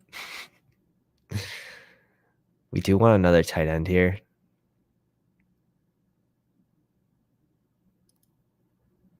Perfecto, perfecto. Oh, I said another tight end? We want our first tight end here? Holy smokes. Juju's gone as well, right? Yeah. Well, Patrick Mahomes spreads the ball. They're going to have Sky Moore. That's why Sky Moore is an absolute steal at his current ADP.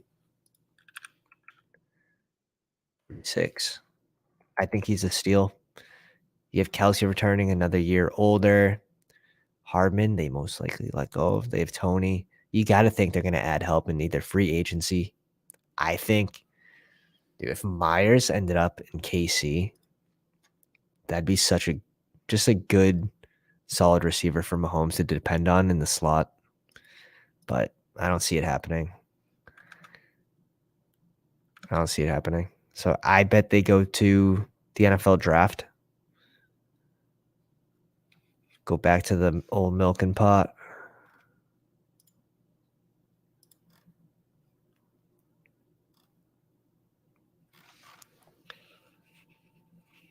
Still have to bring in our second QB. I'm okay on waiting as long as possible here.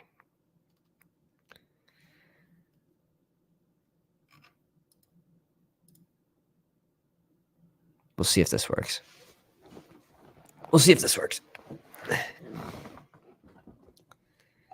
How are we looking at with teams, with QBs? This team has 1, 2, 3, 2. I mean, we'll try it. We will try it.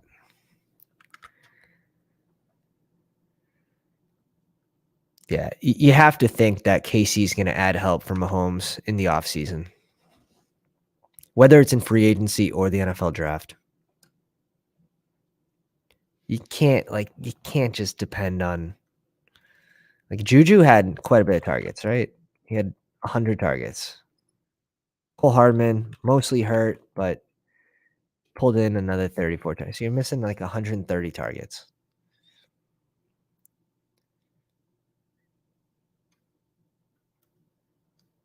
We'll see. That's why you got to stay up to date. You got to stay up to date with the draft, with free agency. And then my best advice would be to draft around that news. Something pops up on your phone and you're following whatever, Bleach Report.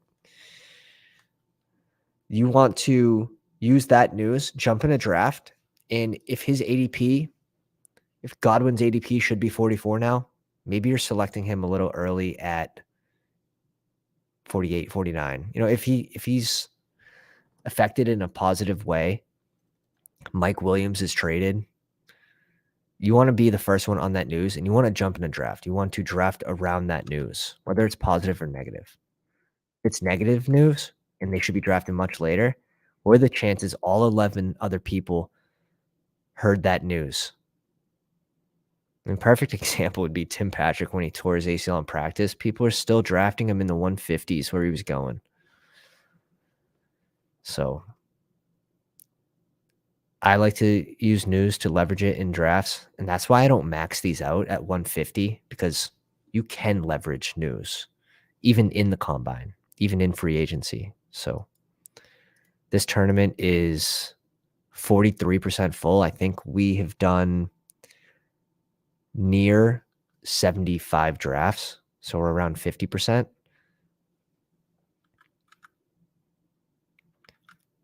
I like to spread out my ADPs over the course of the whole draft. I don't really want to be rushing my 150 lineups. We're already getting news that Kendry Miller's not going to take part in the combine. That's going to negatively affect him. So we were drafting him at 220 early on. So it was a good thing that we were drafting early because we're getting him in the 220s. But I haven't drafted him since he cracked 200.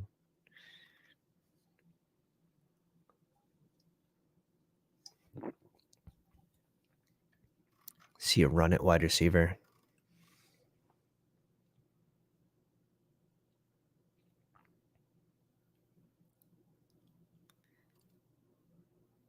Devin Singletary. There's going to be so many free agent running backs, like good free agent running backs, along with a strong running back class. It's going to be interesting.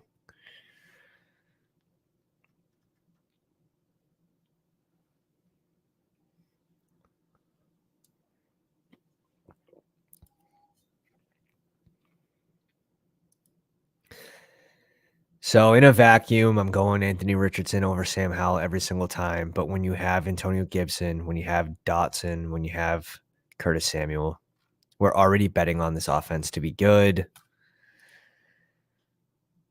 Maybe it's under Sam Howell. Definitely not doing that every time. But we already have Jalen Hurts as well, so we can take that risk. And I have plenty of Anthony Richardson.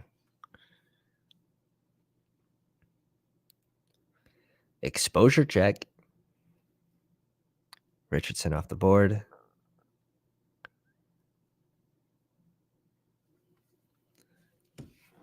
15% Richardson.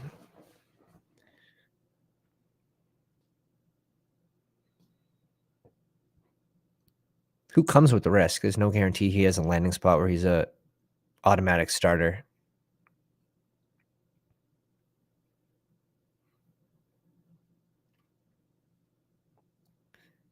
This might be a 4 tight end team.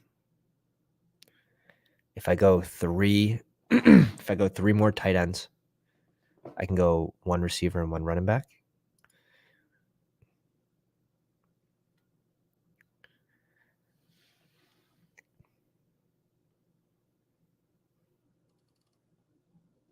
I mean, this receiver room's extremely strong. It's funny, I haven't drafted a single rookie yet, huh?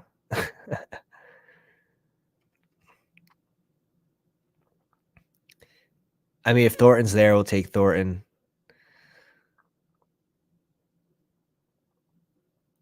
He gone. He gone.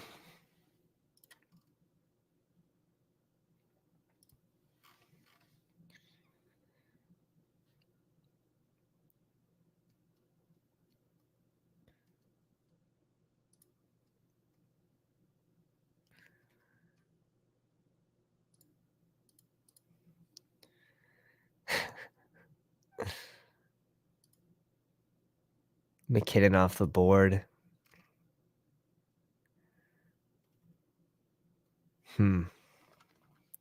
Interesting spot because we can go any direction we want. Who helps this team the most? I'd argue like a Paris Campbell's not going to help this receiver room. A Tim Patrick might spike in there a few times, but on average, probably not going to help too much. Let's bring in a Rashad Penny.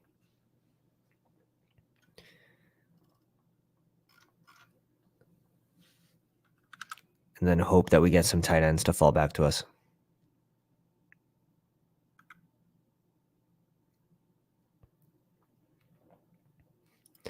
Art asks, if you didn't already have an elite QB in Hurts and felt the need to go 3-4 QBs, you see any value in pairing up a Hal pick with the Heineke on your last pick, or is that just a bad idea? You're guaranteeing, if you do that, you're guaranteeing that one of those picks is wasted. So I would rather it be a 50-50 shot that we don't waste a pick. You know what I mean? You want to create the strongest lineup. You want to put the strongest lineup forward as possible. If that means risking a 50-50, that's what you have to do. Because you don't make money just by coming in the top 3, right? You're going to make $3, but on average, you're going to lose money. So you need to move forward to the next one, 4,700, and then again to the next one at 470. That's where the big bucks is, and you have to put forward the strongest lineup possible, so sometimes you have to make those guesses. This is one of those guesses. We're guessing on Sam Howell. Now, it makes it a little easier. Like if Sam Howell does fail, there's still a chance this lineup can move forward with just a Jalen Hurts. Because of the way I drafted this team, it's strong enough that if it does fail at Sam Howell, if it does fail, like if Rashad Penny gets hurt, this lineup isn't out. If James Cook, if Buffalo brings in another free agent running back, which I expect they're going to do, this lineup isn't dead. So if you can sort of draft safe but strong with upside and take risks at the same time, like that's the key's balance, right? Because this lineup will move forward at a rate higher than 25%. 25% is 3 out of the 12 teams that finish. This lineup will probably move forward at like, if I was doing this consistent, it'd be like 36, around 36%.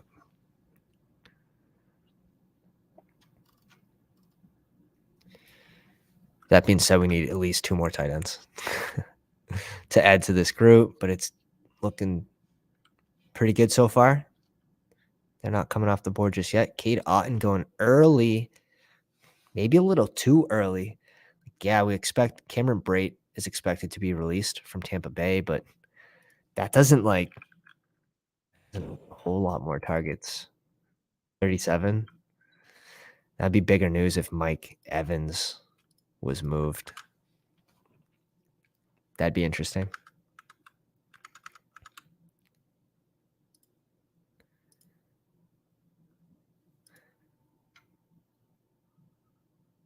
Who's the tight end in Washington? Do they have anyone besides Thomas? Let me peek.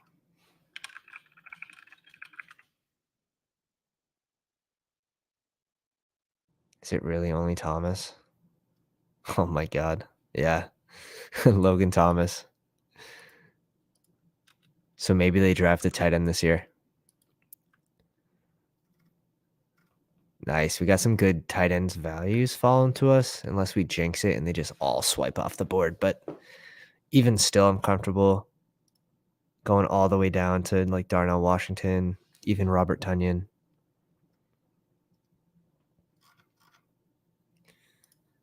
We'll see. This team might look really strong as a 4 tight end build. Juwan Johnson was going to be one of our targets. Falling 6 picks after ADP. It's nice for his tight end room. It's solid. If Miami has a bad day, you're putting a lot on these 4 guys.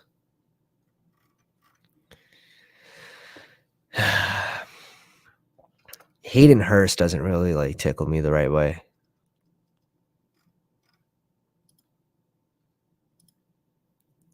After ADP,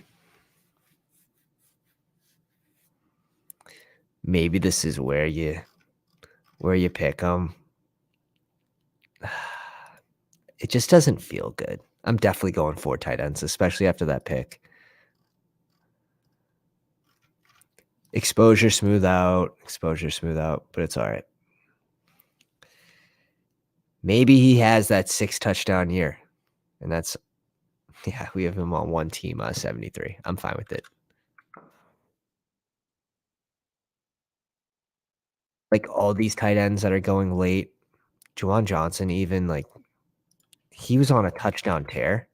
You can't guarantee he's going to do that again, especially unknown QB.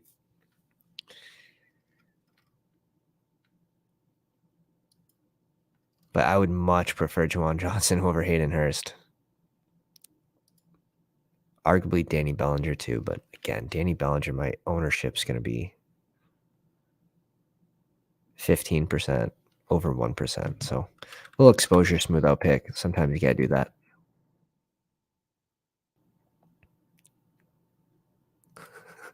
For tight end, he's got the puke emoji going. It's actually going to look pretty strong for this squad, who is solid at receiver. Like, sure, I can add, like, if I didn't go Hurst there, right, and I went someone that I wanted, like a Jelani Woods, maybe on this pick I would go Terrace Marshall or Van Jefferson to like really tie this in a bow. And then at pick 225, go another tight end for my third tight end. It's just now if Hunter Henry's gone, you're looking at one of these for the third tight end in a room that's not strong already. I just think you're going to get more points from here. Like, the need isn't at receiver right now, right? Like a Van Jefferson, yeah, it's great name to bring in. Terrace Marshall, great name to bring in. But where the need is, where this team's going to fail, if anywhere, will be tight end. So we got to shore up this room.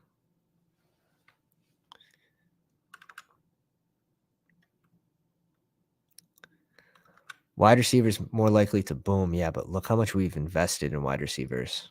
We had these 5 receivers all before round 7? Yeah.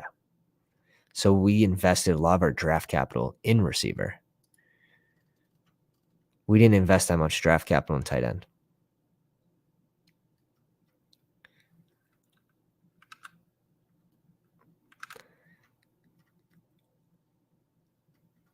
We're balancing. This last pick, if a tight end that I don't like doesn't fall to us and there is a receiver that we like, we'll go with the player that I think is going to be able to spike into our lineups. We're not just going to pick a tight end just for the shits and giggles. It'll be, who do we think is going to be able to spike into this specific team?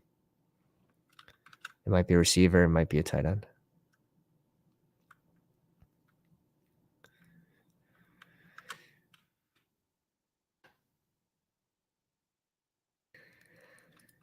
Yeah, it's the 20th round though. So it's coming up on the 19th and 20th rounds. You don't have an extremely high chance of finding a random receiver, a random running back that is going to spike. That's why you'll see a lot of the sharps and they'll just go with people that have roles. Michael Carter, Pierre Strong. We don't know where Kenny McIntosh is going to end up. Hunter Henry has a role. Tyler Conklin has a role. So like these players, like Corey Davis, a free agent, probably not returning to the Jets, also injury prone. Like Devontae Parker has a role. These players are going to be valued more for the sharper drafters.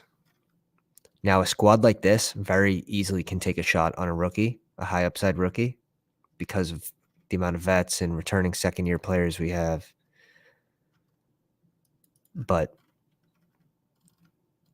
we definitely need another tight end, and we can go tight end and wide receiver. So it'll be a 2-6-8-4 build.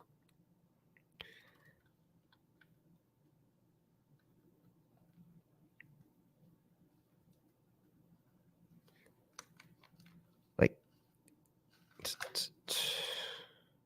it'd be an absolute dream if one of these fell.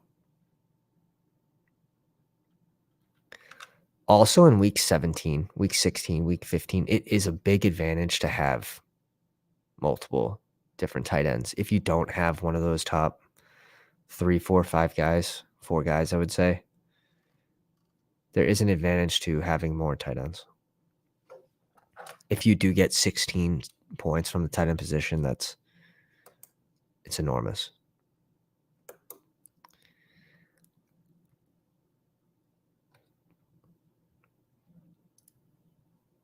Wow. own a lot more Hunter Henry than Conklin. And after we get the news that I don't know, I think we gotta go Hunter Henry here. New offensive coordinator and Bill O'Brien was the Pats OC back in the day, but were those the days of Gronk and Aaron Hernandez, the two tight end sets. So maybe he sparks some life into these tight ends in New England. I think Hunter Henry's going to have a better year than last year. I think I'd be willing to put money on it that he scores more than 83.4 fantasy points next year. Now, I don't think he's going to score 9 touchdowns, but it'll be somewhere in the middle. 5.5 Vegas odds. Guys, if you haven't already, drop a like on the live stream. Appreciate it a ton. Hit the subscribe button if you like best ball content. You want to jump in these drafts with us. Also comes with our free draft guide with player write-ups, player rankings. Just hit me up on Twitter or Instagram at FantasyDogPound with your email, and I can send that over to you guys. Free draft guide. It's pretty insane. Kenny McIntosh goes at the 19-20 turn. I think he kind of fell for where he usually goes. 215. Yeah. Fell to 228. Nice value.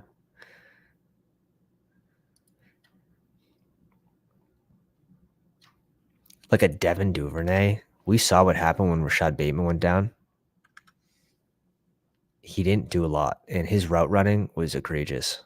It's like a Devin Duvernay. It's going to be that gadget guy, return man. But he had a few spike weeks, right? And he only ended up with 97.6. They're projecting him for 100.8 this year. Like, who did these projections? I want to talk to you. And I think we go with the Devontae Parker here.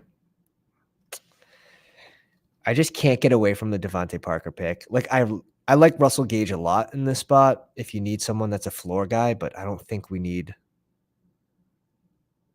a floor pick. I've been sort of betting on that Myers and Aguilar both don't return to New England, so why stop now? Why stop now? ER7 says, is Henry Ruggs a steal? Oh, that's mean. That's mean. Chesley, you firing up another one. 6 o'clock. I got to go do dinner with the wife. But I do appreciate everyone coming out. Amazing drafts from the Pounders today, per usual. And I hope to see you guys again tomorrow. I'm going to be firing up another live draft, probably around 6 p.m. Eastern start tomorrow. So around this time now. Again, guys, I really do appreciate you coming out. All the support we've been getting, it's just been awesome. So thank you again, Pounders.